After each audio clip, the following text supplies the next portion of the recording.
স্বাভাবিক প্রস্রাবের পিএইচ গড়ে 6 থেকে 7, যা হালকা অম্লীয় থেকে নিরপেক্ষ নির্দেশ করে, কিন্তু ইনফেকশনের ফলে পিএইচ এর পরিবর্তন হয়।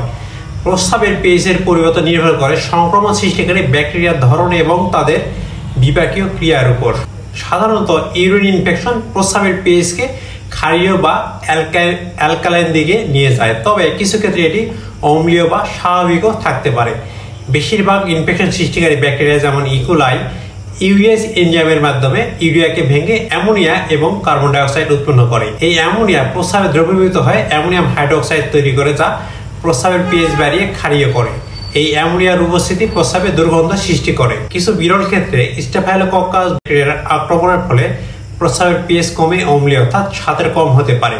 এই ব্যাকটেরিয়া গ্লুকোজ বা অন্যান্য কার্বোহাইড্রেট ভেঙে ল্যাকটিক অ্যাসিড বা অন্যান্য জৈব অ্যাসিড উৎপন্ন করে, যা প্রস্রাবের হাইড্রোজেন আয়নের ঘনত্ব বাড়ায় এবং পিএইচ কমায়, ফলে অম্লীয় পরিবেশ সৃষ্টি করে। অম্লীয় পরিবেশ কিছু ব্যাকটেরিয়ার বৃদ্ধিতে বাধা দিলেও ইকোলাইয়ের মতো কিছু ব্যাকটেরিয়া আছে যারা অম্লীয় পরিবেশে টিকে থাকতে পারে।